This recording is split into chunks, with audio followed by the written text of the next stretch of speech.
underestimate me, lad. Just because I look like a 14-year-old girl. Know what I mean? What did you say to Bobby after? Because we saw you go check on him, and then he finally woke up, and then we saw the clip of you backstage. But did you guys, you said there was no bad blood, but you guys... No, yeah, of course, no bad blood at all, lad. It's just, in this game, you've got to, I like to be respectful. Know what I mean? It's one of them where we're fighting to put food on the table for our families, and the fact that, like, his arm went, I felt it. I felt a little crunch, and it was nasty. Know what I mean? But I just hope it isn't too bad, because I know he likes to be active and he likes to fight as much as he can. So hopefully it's not a bad injury and he can fight again soon. But yeah, it's nothing but respect with Bobby. Hopefully when I get back to the hotel, we get to see each other and have a little ale with each other or something. And you said you had your eye on that Renato Moicano in the BSD fight in Paris. I know you liked that Moicano fight because the build-up you said would be a lot of fun, but a lot of fans think Benoit Saint-Denis is one of the more just dangerous fighters in general in this division. So of the two, which one do you think would just be the tougher fight outside of, the build-up? I think everyone's a tough fight in this division, especially the top 15. You're not getting an easy fight. It's as simple as that. Every single fight in the top 15 at lightweight, it's the most deep division in the world when it comes to mixed martial arts, 155. So any fight is going to be a tough fight, especially now I'm looking up the rankings, know what I mean? So every single fight that I have now, it's going to be a tough fight. Paddy, over to your left. Hiya. It felt like you really seemed to enjoy Fight Week this week, almost having another fighter with a big personality to sort of bounce off a little bit in terms of like the press conference and all that. Was that true, sort of having someone you could kind of play off a little bit during the week? Yeah, it was. Me and my team were actually talking about this before. I enjoy it a little bit more when there is a little bit of, not bad blood, but a little bit of a back and forth. Know what I mean? I think my worst performance in the UFC was when I fought Jared, and we was very cordial with each other. Know what I mean? It was very respectful, and that was me worst performance. Every other performance, I haven't like had bad blood with people, but we've had a little back and forth. Know what I mean? Like Levy, Tony started chatting shit towards the end of the fight before we fought. And then obviously this with Bobby, as I said before, it wasn't nothing personal, but we had a little back and forth, and yeah, it gets me going a little bit.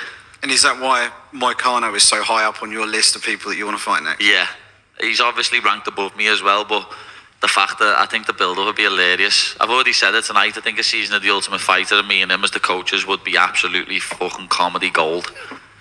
And in terms of your performance, and you have a big personality and it rubs some people up the wrong way, and you have your detractors. First thing you did on the microphone was to sort of give it back to them a little bit. How satisfying is it to go out there and produce a performance like that and shut some people up for a while? Oh, that's great. You can't beat shutting some dickheads up. It's fucking brilliant. Like, I love shutting haters up, lad. The amount of people that I've seen say, he's never going to be ranked. He's not good enough to be ranked. He'll never be in the top 15. All that. Like, even fighters I've seen on YouTube, people talking shit. And then I just go out there and put on a flawless performance and absolutely school them. Know what I mean? Everyone's talking like, all week it was, Bobby's going to dog walk Paddy. He's not going to be able to get near him on the feet. I had jabbed his head off and leg kicked him everywhere. And I think he hit me in the stomach once. I didn't get it. Like, I'm fresh as a daisy. And then I caught him in a sub, and no one subbed him since January 2009. I saw a funny little stat there as well. My coaches just said I finished him a second faster than Islam Makhachev. Last one from me. Just before the fight, or the day before the fight, you put it out there that you've signed a new deal with the UFC, right? So anything you can tell us about that in terms of duration and how long we can see you sticking around causing havoc in the UFC? I'm going to be here for the rest of my life, lad. Know what I mean? People took what I said and like clickbaited it. As I said, obviously, it goes without saying, just like what McGregor did with Mayweather, if you're getting offered millions of pounds to go and do the boxing match, you're going to do it. But I'm here I've signed a 6-fight deal, so I'm here for a while, and I'm getting some nice wages. Need to get the duffel bag out. Congrats, man. Paddy, over here.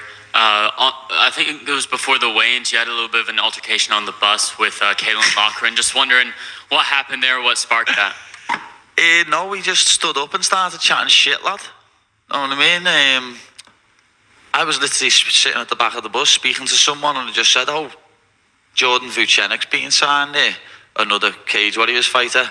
A very talented one. Yeah, he was very good, lad. And I think I said, "Oh, it's funny the way Vucenic and Morgan Charrier have been signed, and Paul Hughes is fighting on PFL, the B leagues." And he stood up and went, "Paul Hughes would smoke ye."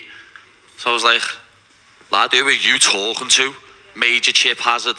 You know what I mean? He looks like the fuck Major Chip Hazard of Toy Soldiers, lad. Yeah. So people made a big deal out of that, lad. Like I was trying to bully him. He started it. Know what I mean? If you're going to start something with me, lad, be prepared to finish it, because I'll put you in your place. It's as simple as that. And he was talking shit about my teammates last week, so I'm going to put him in his place, and that's what I did. Like, it's one of them. People try and start stuff with me to get a bit of publicity.